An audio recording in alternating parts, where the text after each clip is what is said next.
Bonjour à tous.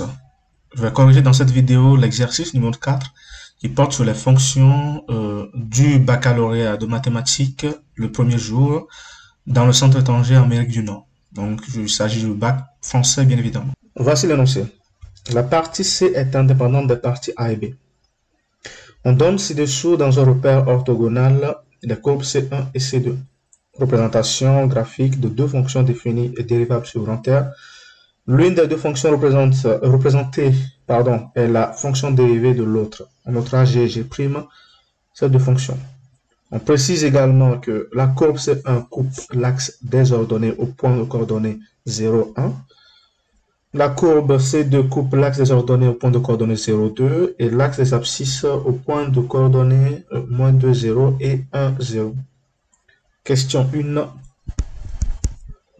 En justifiant, associer à chacune des fonctions G et G' sa représentation graphique. Alors, il y a une chose qu'il faut savoir, c'est que la relation qui lie une fonction et sa dérivée, donc si on prend par exemple une fonction f et f' sa dérivée, virgule, voici donc les relations qui les lient. Première relation, si la dérivée f' est positive, alors la fonction f est croissante. Si la dérivée f' est négative, alors la fonction est décroissante. Et enfin, dernière caractéristique qui lie une fonction et sa dérivée, c'est que si il existe des valeurs telles que la dérivée est égale à 0, alors la fonction admet des extrémums dans ces valeurs.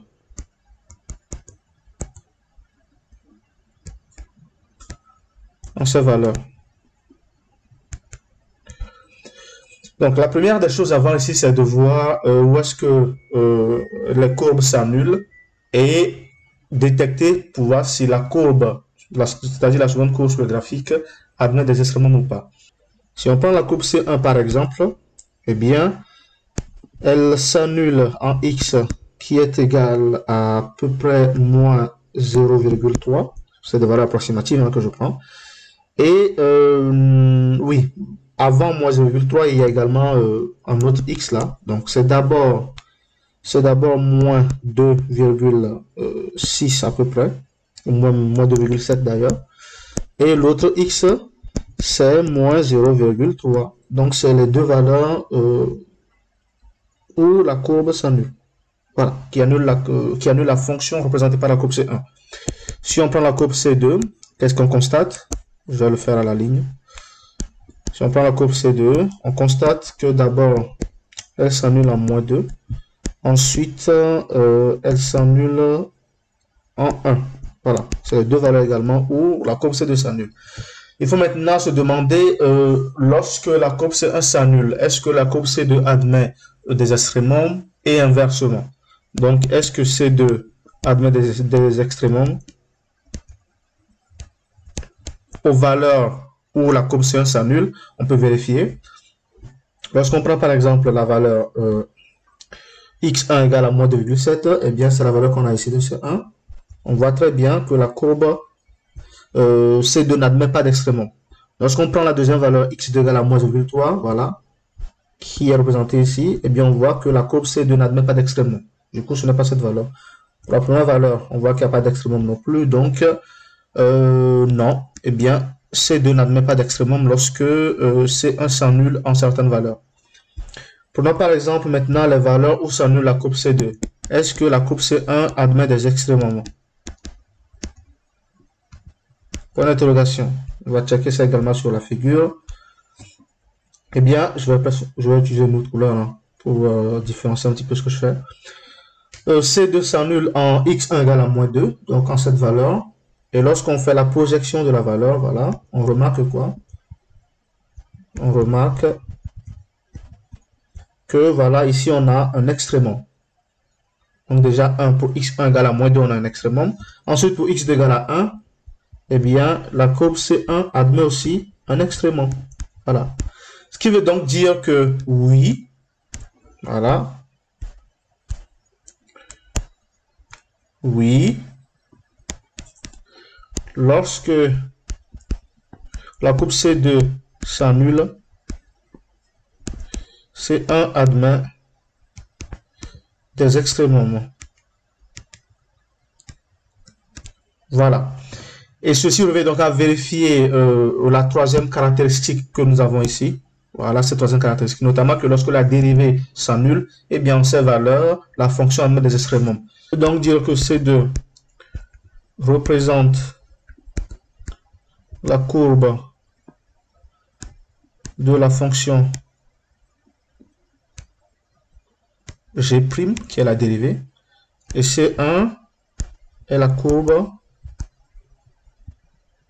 de la fonction G, tout simplement.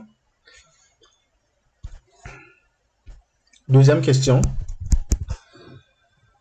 Justifier que l'équation réduite de la tangente à la courbe représentative de la fonction G au point d'abscisse 0 est y égale à 2x plus 1 au point d'abscisse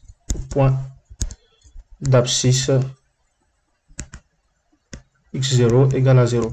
Voilà. Pour ça, il y a deux critères à vérifier. Il faut donc, bon, déjà, de manière générale, lorsqu'on a une équation de tangente qui est égale à ax plus b, tangente à une fonction au point d'abscisse x0, voilà, donc au point d'abscisse x0, il y a deux conditions qui sont vérifiées, notamment que quoi? Que f' de x0 est égal à a et f de x0 est égal à b. Eh bien, c'est ces deux conditions-là que nous devons vérifier dans notre cas.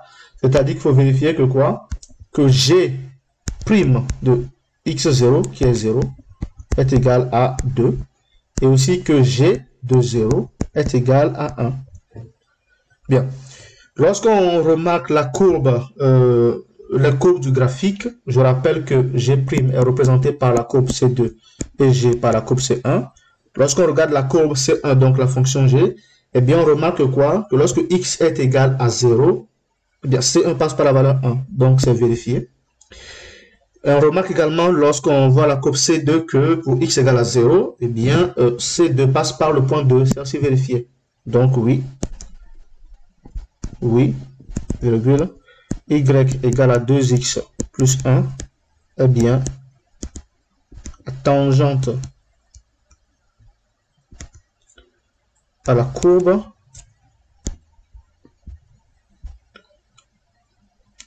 de G, donc la courbe de G, je rappelle, c'est la courbe C1, au point d'abscisse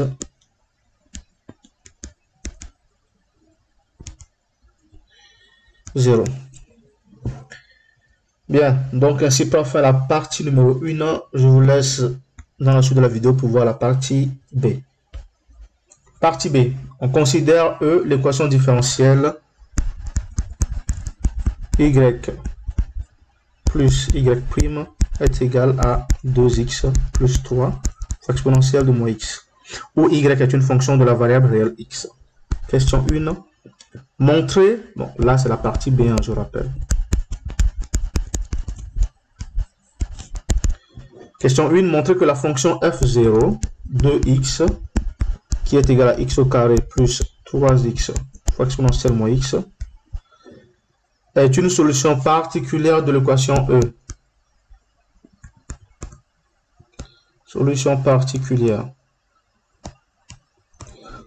Alors, si f est une solution particulière de E, alors on peut remplacer y par f dans l'équation de E, notamment, il faut que f0 de x plus f'0 de x soit égal aussi à 2x plus 3 exponentielle moins x.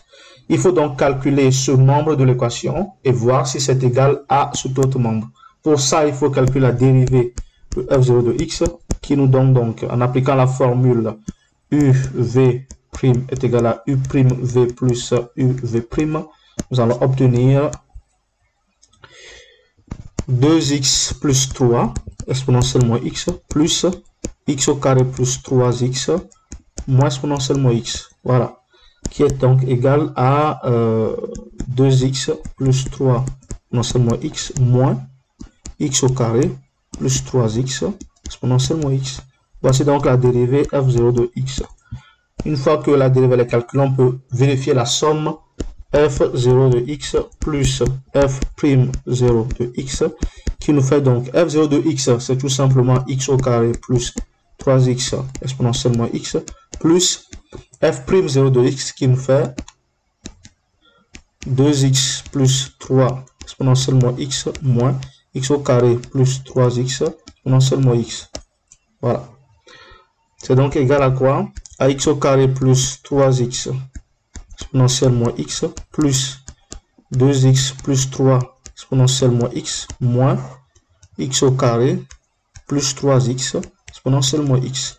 On voit que ce terme, sous simple avec ce terme, il va donc rester 2x plus 3 exponentielle moins x. Donc, on voit effectivement que f0 de x plus f'0 de x est égal au même second membre que celui de l'équation différentielle E. Ainsi, f0 de x est bien une solution particulière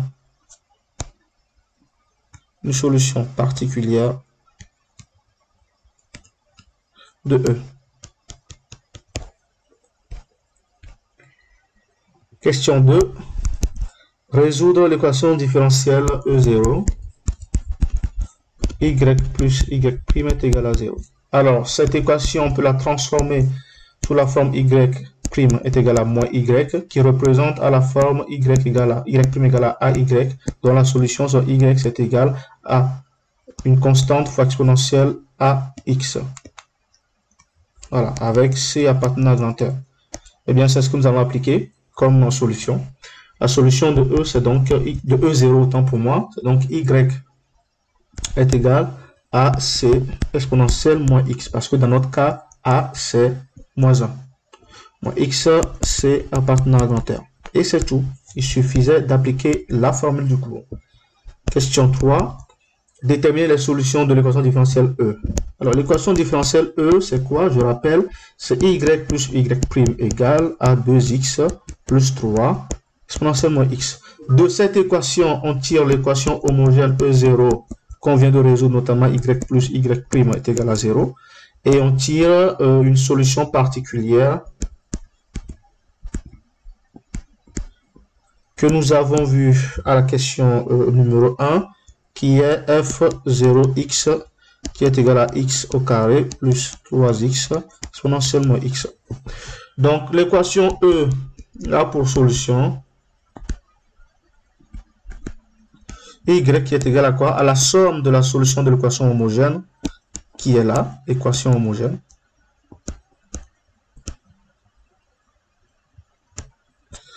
Équation homogène et de la solution particulière qui est tout simplement f0 de x.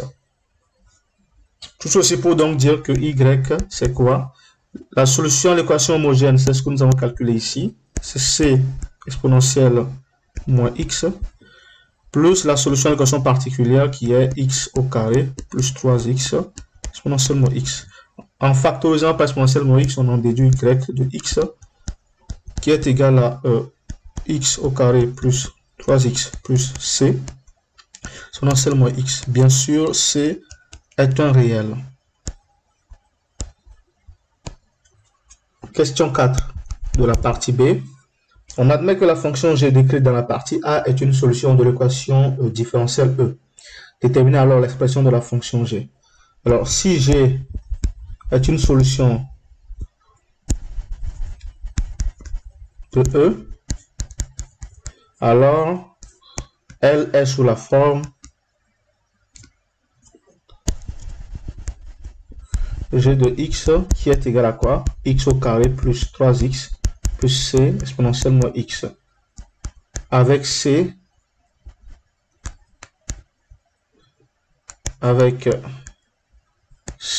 à déterminer. Pourquoi c'est sur cette forme? Parce que dans la question 3, nous avons déterminé la solution générale de l'équation différentielle qu'on a noté y de x. Donc pour trouver la fonction g de x qui est solution, il faut donc trouver l'inconnu c. Or, dans la partie A, nous avions g de 0 qui est égal à 1.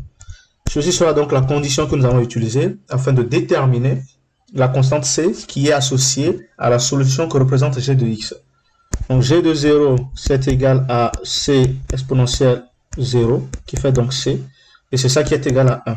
Ainsi, g de x, qui est solution de l'équation différentielle, c'est tout simplement x au carré plus 3x plus 1 exponentielle moins x. Voilà. Et ça s'arrête là. Question 5. Déterminer la solution de l'équation différentielle E dont la courbe admet exactement 2 points d'inflexion. Alors, ça c'est une question qui comporte pas mal de parties à comprendre. Déjà, les solutions de l'équation différentielle sont sous la forme y de x qui est égal à x au carré plus 3x plus c exponentielle moins x, avec c qui soit un réel. Ensuite, on veut que la courbe des solutions de l'équation différentielle admette 2 points d'inflexion. C'est-à-dire, il faut que quoi? Que y second de x soit égal à 0. Il faut donc déterminer les solutions y telles que y second de 0 soit égal à 0. Nous allons donc commencer par calculer la dérivée seconde et on verra ensuite comment est-ce qu'on évolue. Y' de x à partir de y nous donne x au carré, non, donc 2x plus 3 exponentielle moins x plus x au carré plus 3x moins c fois moins exponentielle moins x. Et donc y' de x, c'est tout simplement moins x au carré moins x plus c plus 3. Autant pour moi, j'ai fait une erreur ici. C'est plus c que l'on a là. Donc ça fait moins c ici et plus 3. Tout ça fois exponentielle moins x. Avec ça, on peut donc déduire la dérivée seconde y seconde de x qui nous donne ainsi moins 2x moins 1 exponentielle moins x plus moins x au carré moins x moins c plus 3 moins exponentielle moins x. Et donc, nous permet d'obtenir tout simplement plus x carré, tant pour moi, x carré moins x plus c moins 4 exponentielle moins x. Bien sûr, c est toujours un réel. Ça, c'est donc y seconde de x dont on a besoin afin de déterminer les points qui permettent d'avoir de l'inflexion sur la courbe. Et donc, il faut maintenant résoudre l'équation y second égale à 0 pour savoir s'il y a des fonctions qui permettent d'avoir 2 points d'inflexion sur leur courbe. C'est-à-dire que y second égale à 0 implique tout simplement que x au carré moins x plus c moins 4 exponentielle moins x est égal à 0. Or, l'exponentielle moins x est positif quel que soit x appartenant à grand R. C'est donc dire que tout simplement x au carré moins x plus c moins 4 est égal à 0. Ici, nous avons une équation polynomiale de second degré représentée par ax au carré plus bx plus c est égal à 0. Voilà. Dans notre cas, a est égal à 1, b égale à moins 1 et c c'est égal à c moins 4. Donc c là, c'est tout ce qui est ici. C'est la partie constante. Nous allons donc calculer le discriminant qui nous fait donc b au carré moins 4 ac et qui fait moins 1 au carré moins 4 a c'est 1, c c'est c moins 4. C'est donc égal à 1 moins 4 facteur de c moins 4 qui fait donc 1 moins 4c plus 16. Et donc le discriminant c'est égal à 17 moins 4c. Voilà. Nous savons que lorsque le discriminant supérieur à 0, nous avons deux solutions. Lorsque le discriminant est inférieur à 0, nous n'avons aucune solution. Et lorsque le discriminant est égal à 0, alors nous avons une seule solution. Or, pour avoir deux points d'inflexion, il nous faut deux solutions. Il faut donc quoi? Il faut que le discriminant soit supérieur à 0 pour avoir deux solutions et donc deux points d'inflexion.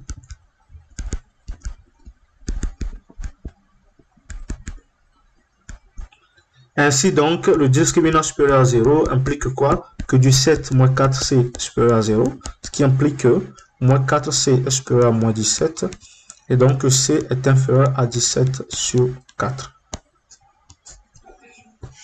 L'ensemble des fonctions solutions de l'équation différentielle E dont la courbe admet exactement deux points d'inflexion sont les fonctions y de x qui est égale à x au carré plus 3x plus c exponentielle moins x avec c qui soit inférieur à 17 sur 4. Voilà. Le c qui est inférieur à 17 sur 4 est la condition sine qua non pour que les fonctions solutions de l'équation différentielle admettent deux points d'inflexion sur leur courbe. Tout simplement. Partie C et dernière partie.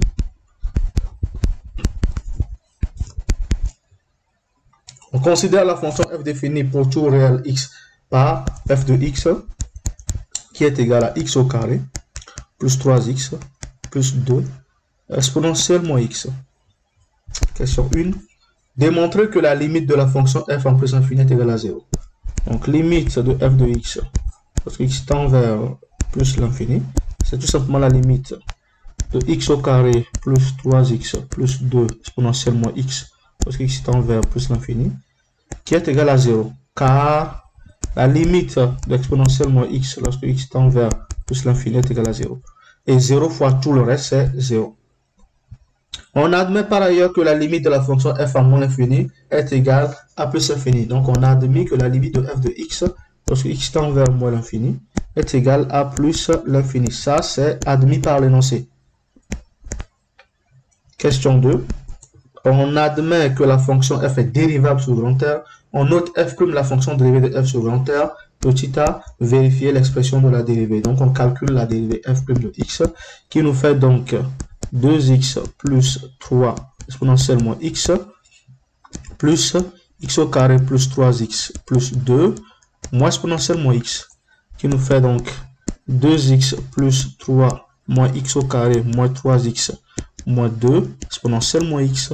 Et donc la fonction dérivée f' de x, c'est tout simplement moins x au carré moins x plus 1 exponentielle moins x. Et ça, c'est ce que l'on devrait démontrer, ce qu'il fallait démontrer. B.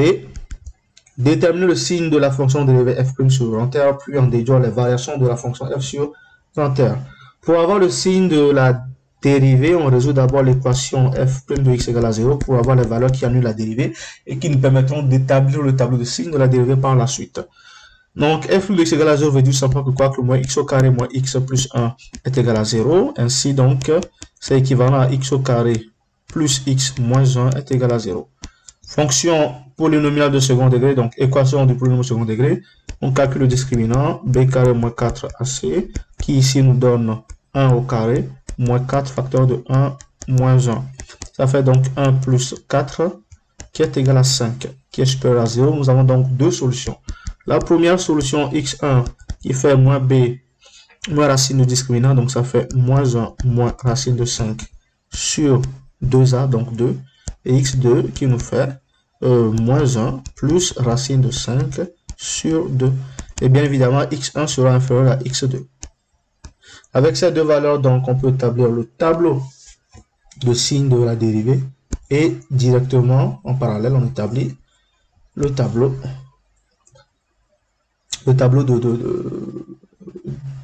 des variations, voilà, de la fonction. Donc x, f' de x, donc le signe, et ici les variations de f, simplement. Donc nous partons de moins l'infini, nous passons par moins 1 moins racine de 5 sur 2, ensuite par moins 1 plus racine de 5 sur 2, et nous avons à plus l'infini. Donc ici, ça annule la dérivée, ça annule la dérivée.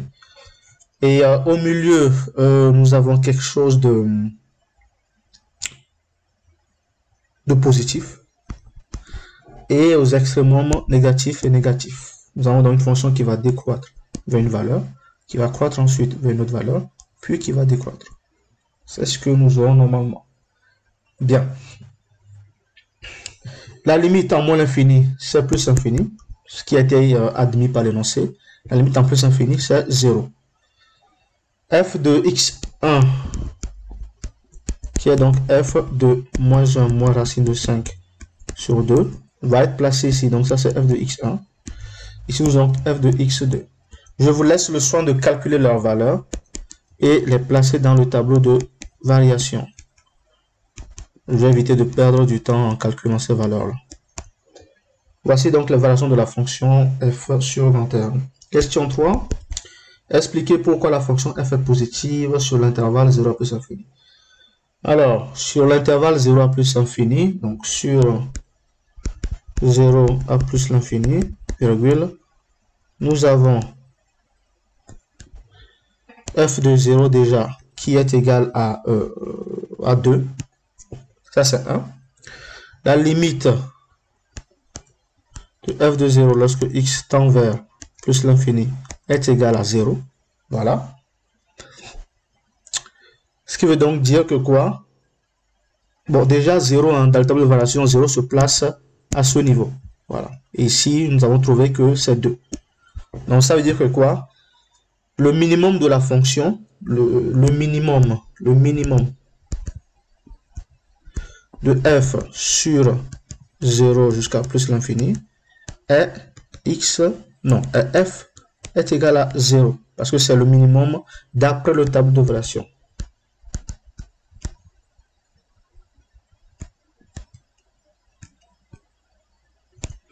Sachant que le maximum est probablement positif. Voilà. Bien, question 4. On notera CF la courbe représentative de la fonction f dans un repère orthogonal OIJ. On admet que la fonction grand F définie pour tout nombre réel x par grand F de x est égal à moins x au carré moins 5x moins 7 exponentielle moins x est une primitive de la fonction f. Soit alpha un nombre réel positif, donc on a pris alpha supérieur à 0. Déterminer l'aire grand A de alpha, exprimé en unité d'aire du domaine du plan délimité par l'axe des abscisses. Donc l'axe des abscisses, c'est d'équation y égale à 0. La courbe CF et les droites d'équation x égale à 0 et x égale à alpha. Bien, il faut donc trouver l'aire délimitée par tout ça. C'est pour donc dire que ici, l'aire de alpha, donc l'aire en fonction de alpha, qui est l'aire de la fonction, c'est donc l'intégrale de x égale à quoi? 0 à alpha. Voilà. De f de x dx. Et en appliquant la formule vue en cause de l'intégrale, ça nous donne tout simplement grand f de alpha moins grand f de 0. Pourquoi? Tout simplement parce que grand f est la primitive de la fonction f. Voilà. Donc ça, c'est l'aire de alpha. Grand f de alpha, c'est égal à moins alpha au carré, moins 5 alpha, moins 7 exponentielle moins alpha. Et grand f de 0, tout simplement égal à quoi? Moins 7 tout court. Ainsi, l'aire de alpha, c'est tout simplement moins alpha au carré, moins 5 alpha, moins 7, exponentielle de moins alpha, moins 7. Et ce que l'on voulait donc déterminer, c'est l'aire en fonction d'alpha qui fait moins alpha au carré, moins 5 alpha, moins 7, exponentielle de moins alpha, plus 7. Tout ça en unité d'aire.